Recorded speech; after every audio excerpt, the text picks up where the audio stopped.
పైన ఎవరో సిగరెట్ కాల్చి ఇక్కడ కూడా సిగరెట్ కాల్చకూడదు. తిరుమల అలిపిరి కాలినడక మార్గంలో భక్తుల మనోభావాలు దెబ్బతీసే ఘటన వెలుగు చూసింది. 2600వ మెట్టు వద్ద ఒక వ్యక్తి బహిరంగంగా సిగరెట్ తాగుతూ కనిపించగా తోటి భక్తులు అతన్ని నిలదీశారు.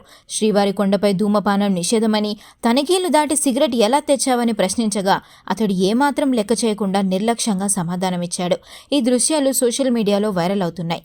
ఇటీవల కాలంలో ఆనంద నిలయం డ్రోన్ వీడియోలు, మాడవీధుల్లో రీల్స్ చేయడం, మద్యం, మాంసం కొండపైకి రావడం వంటి ఘటనలు పవిత్ర క్షేత్రంలో భద్రతా లోపాలను ఎత్తిచూపుతున్నాయంటూ భక్తులు ఆగ్రహం వ్యక్తం చేస్తున్నారు.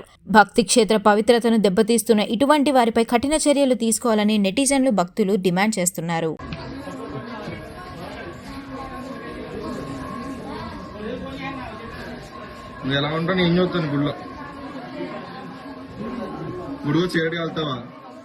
పైన వచ్చింది గుళ్ళకి, ఇంకా పైకి వచ్చింది.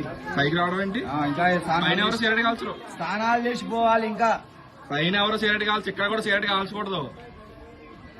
పాడేస్తే సరిపోద్దు. నువ్వు పాడే కంటే ఇంకా సిగరెట్ కాలుతున్నావు.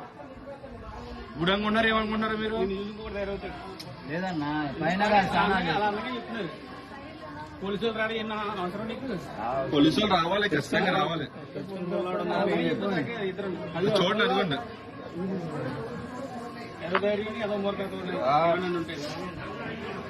కింద